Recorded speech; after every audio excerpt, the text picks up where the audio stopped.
নমস্কার। আমি পেশায় একজন শিক্ষিকা। আজ একটি বিশেষ বিষয়ে আপনাদের অবগত করার জন্য আমি এই ভিডিওটা করছি। আপনারা সবাই জানেন আমি আমার ইউটিউব চ্যানেলে নানান রকমের ভিডিও দিই, নানান রকমের। কারণ একটা নির্দিষ্ট টপিকে আটকে থাকাটা আমার কখনো ভালো লাগে না ব্যক্তিগতভাবে। সেই জন্য নানান রকম ভিডিও দিই। বাট আজকে আমি যে বিষয়টা নিয়ে আজকে কথা বলবো সেটা কিন্তু সত্যি আমার খুব গুরুতর বলেই মনে হয়েছে, তাই আমি আপনাদের সাথে শেয়ার করছি।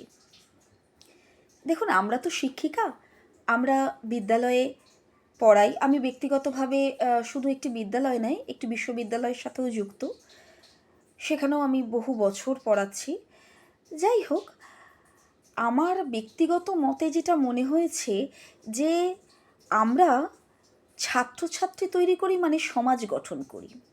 কিন্তু এখন কোথাও যেন মনে হচ্ছে র্যাগিং আর বুলিংয়ের মতো নোংরা বিষয়গুলো আমাদের রন্ধ্রে রন্ধ্রে প্রবেশ করছে, বিদ্যালয়ের ভেতরে প্রবেশ করছে, যেটা ভীষণ মারাত্মক। এরা সমাজের কীট। এরা বলতে আমি স্পেশালি র্যাগিং বুলিং এইসবের ব্যাপারগুলো বলছি। দেখুন, আমরা কলেজ ইউনিভার্সিটিতে শুনতাম এই সমস্ত বিষয়গুলো হয়, এরম অনেক ঘটনার নজিরও আমরা জানি। কিন্তু সেটা যখন ধীরে ধীরে গ্রাস করছে আমাদের বিদ্যালয়ের প্রাঙ্গণ, শৈশবকে নষ্ট করছে, তখন তো আমাদের একটু না জেগে উঠলে নয়। যদিও সেটা শুধু বিদ্যালয় নয়, বিদ্যালয়, মহাবিদ্যালয়, বিশ্ববিদ্যালয় সর্বক্ষেত্র থেকেই বিতাড়িত হওয়া উচিত এই ধরনের র্যাগিং এবং বুলিংয়ের মতো নোংরা বিষয়গুলো। এগুলো এক একটা সমাজের ক্যান্সারের মতো, সমাজকে ধীরে ধীরে ক্ষত করে দেয়। আমরা টিচার, আমরা তো ক্রিমিনাল নয় যে আমরা ক্রিমিনাল তৈরি করব, সেটা কখনো কাম্যও নয়। কিন্তু একটা অদ্ভুত জিনিস রিসেন্ট আমি লক্ষ্য করছি, বাবা মার কিছু অতৃপ্ত চাহিদা বাচ্চাদের মাধ্যমে পূরণ করার জন্য তারা বাচ্চাদের উপর সব কিছু চাপিয়ে দেয়, একটা ইঁদুর দৌড়ে বাচ্চাদের ছুটতে বাধ্য করে। সব বাবা মা নয়, কিন্তু কিছু বাবা মার এই অতৃপ্ত চাহিদাটা বাচ্চার মাধ্যমেই তারা পূরণ করতে চায়।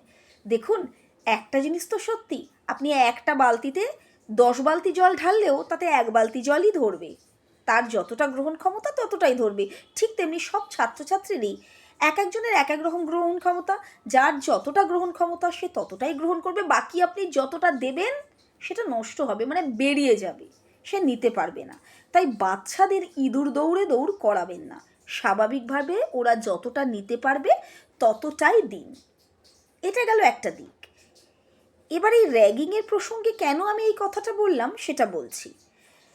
দেখুন, প্রত্যেকেই এই সমাজে আমরা স্বাভাবিকভাবে জন্মগ্রহণ করেছি। অনেক বাচ্চা আছে যারা হয়তো আর 5জন বাচ্চার মতো সেভাবে জন্মগ্রহণ করেনি, স্বাভাবিক সত্তা থেকে কোনো অংশ হয়তো কম, কেউ বেশি হতেই পারে।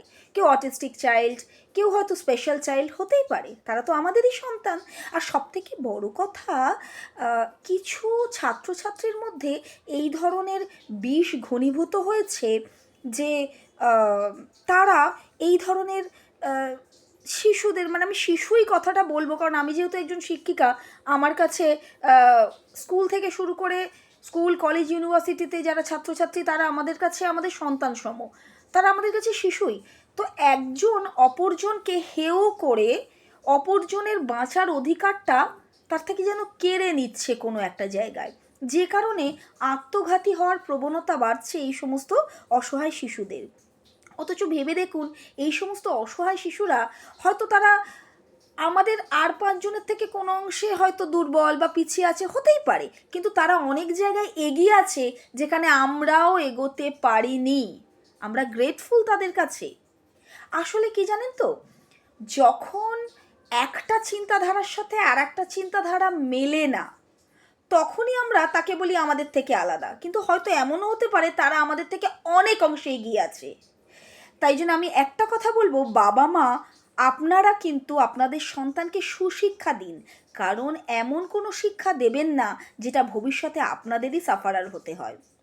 আজকে একটা কথা, অন্যায় করার সময় একজন ছাত্র বা ছাত্রী যদি কোনো রকমে দ্বিধাবোধ না করে, তাহলে শাস্তিটাও তার পাওয়া উচিত। সে নাবালক অথবা নাবালিকা যেই হোক না কেন, শাস্তিটা পাওয়া উচিত।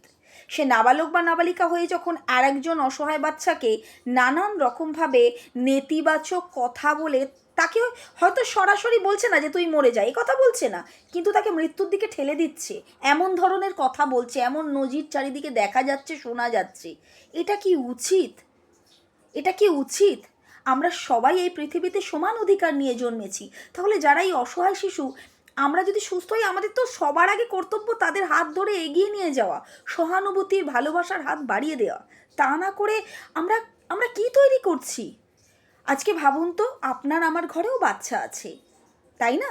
তো আমরা যদি সেই বাচ্চাকে সুশিক্ষা দিতে না পারি, এটা বাচ্চার অক্ষমতা নয়, এটা বাবা মার অক্ষমতা। তাই জন্য সেই বাবা মাকেও পরোক্ষভাবে শাস্তি পাওয়া উচিত। এটা কোন সমাজে আমরা বাস করছি, যে সমাজে আজকে আমরা বলছি এই উন্নতি হয়েছে, ওই উন্নতি হয়েছে, অথচ সেই উন্নতির পশ্চাতে অসহায় মানুষদের হারিয়ে যেতে হচ্ছে। আমি একটি বিশেষ ঘটনায় খুব মর্মাহত হয়েছি। ব্যক্তিগতভাবে আমি তার নাম উল্লেখ করব না, কিন্তু বিশেষ একটি ঘটনা, এক কিশোর বালক, তাকে হারিয়ে যেতে হয়েছে আমাদের পৃথিবী থেকে। এর মতো মর্মান্তিক ঘটনা দ্বিতীয়টা হয় না। আর হারিয়ে যেতে হয়েছে ডিউ টু র্যাগিং। আচ্ছা, যারা এই র্যাগিংটা করলো তারা খুব ভালো আছো তোমরা? তোমরা অন্যায় করতে যদি দুবার না ভাবো, তাহলে আমার ব্যক্তিগত মতে জুভেনাইল জাস্টিসের আন্ডারে তোমাদের কিন্তু শাস্তি পাওয়াটা উচিত। কারণ আজকের দিনে এদের যদি আমরা শাস্তি দিয়ে সংশোধন করতে না পারি, এরাই কিন্তু ভবিষ্যতে ক্রিমিনাল তৈরি হবে। আমরা টিচার, আমরা তো ক্রিমিনাল তৈরি করতে চাই না, আমরা মানুষ তৈরি করতে চাই। লেখাপড়া হয়তো সকলের সমান হয় না, কিন্তু সবার আগে মান আর হুঁশ, এই দুটোকে জাগ্রত করে মানুষ করতে হবে। যারা 8-5 জনের থেকে নিজেকে আলাদা বলছো, সুস্থ বলছো, কোট আনকোট সুস্থ বলছো, তারা কোন দিকে সুস্থ? তোমরা যদি সুস্থ হও, তোমরা একটা অসহায় মানুষকে জীবনে এগিয়ে যেতে সাহায্য করবে, সহানুভূতির, ভালোবাসার পথে এগিয়ে নিয়ে যেতে সাহায্য করবে। তা নয় তোমরা নেতিবাচক কথা বলে তাকে মৃত্যুর দিকে ঠেলছো। এটা মানুষের লক্ষণ? এটা আমাদের মানবিকতা? কখনো হতে পারে না। মান আর হুঁশ যদি জাগ্রত থাকে, তাহলে এই ধরনের বিশেষ করে এই ধরনের মানুষরা যারা অন্যকে নেতিবাচক দিকে ঠেলে দেয়, আমি তাদের কোট আনকোট বলছি, মানুষ বলতে রাজি নই। এবং একটা কথা, আজকের দিনে আমরা যদি সচেতন না হই, ভবিষ্যৎ কিন্তু ভয়াবহভাবে আমাদের অনেক বড় নেতিবাচক দিক উপহার দিতে চলেছে। সাবধান হন সেই সকল বাবা মারা। আপনারা বুঝুন, আপনার বাচ্চাদের বোঝান যে স্কুলে, কলেজে, ইউনিভার্সিটিতে যাকে তুমি স্পেশাল চাইল্ড বা অটিস্টিক চাইল্ড বলে তুমি যাকে দূরে সরিয়ে রাখছো, তাকে নিয়ে ব্যঙ্গ করছো, তাকে এমন ধরনের কথা বলছো যে সে মৃত্যুর দিকে এগিয়ে যেতে বাধ্য হচ্ছে, ইয়েস বাধ্য হচ্ছে, তার থেকে তুমি নিজেকে উন্নত মনে করো না। যে উন্নত হয় সে কখনো খারাপ কাজ করে না। তাই তাদের সংশোধন করুন। এই সংশোধনটা আমরা যেমন স্কুলে প্রত্যেক ছাত্রছাত্রীকে এভাবে বোঝাই যে সব ছাত্রছাত্রী আমাদের কাছে সমান। যদি এরকম কোনো ছাত্রছাত্রী তোমরা দেখো, মানে আমি সকলের উদ্দেশ্যেই বলবো, সকল শিক্ষক শিক্ষিকার উদ্দেশ্যে, সকল বাবা মার উদ্দেশ্যে, যে আমরা সবাই যেন সেই বাচ্চাদের বোঝাতে মানে পারি, যাতে তুমি তোমার স্কুলে, ইউনিভার্সিটিতে, কলেজে, যেখানেই তোমরা এই ধরনের স্পেশাল চাইল্ড বা একটু পিছিয়ে পড়া অসহায় এই ধরনের তোমাদের বন্ধুদের দেখবে, একটা মুহূর্তের জন্য বন্ধু না ভেবে ভাবো এই ধরনের কেউ আমার বাড়িতে থাকতে পারে। সে আমার দাদা হতে পারে, সে আমার ভাই হতে পারে, অথবা মেয়ে হলে সে আমার বোন হতে পারে, আমার দিদি হতে পারে। তো আমি নিশ্চয়ই আমার দাদা, দিদি, ভাই, বোন এরকম কেউ হলে তাকে মৃত্যুর দিকে ঠেলে দেব না। তাহলে আমার পাশে যে ছাত্রটি বসে রয়েছে, যে আমারই হয়তো সহপাঠী, তাকে আমি কেন নেতিবাচক কথা বলবো? তাই বন্ধু ভাবার আগে নিজের ভাই, বোন, দাদা, দিদি এভাবে একটু ভেবে দেখো, তাহলে কিন্তু সমাজটা রক্ষা পাবে। আর বিশেষ করে আমি সেই বাবা মার উদ্দেশ্যে বলবো, আপনারা একটু সহযোগিতা করুন। আপনাদের মনে আঘাত দেওয়াটা আমার লক্ষ্য নয়। আমার লক্ষ্য হচ্ছে সুস্থ সমাজ গঠনের জন্য একটা ইতিবাচক বার্তা দেওয়া। আমি আমার এই মেসেজের মাধ্যমে সেই বার্তাটা দিলাম। আশা করি আপনারা সবাই এই বার্তাটা ছড়িয়ে দেবেন, যাতে প্রত্যেক ঘরে আমরা ব্রিলিয়ান্ট স্টুডেন্ট, A1 স্টুডেন্ট গড়ার আগে মানুষ গড়তে পারি। আমি চাই না আর কারুর বাবা মার কোল শূন্য হয়ে যাক।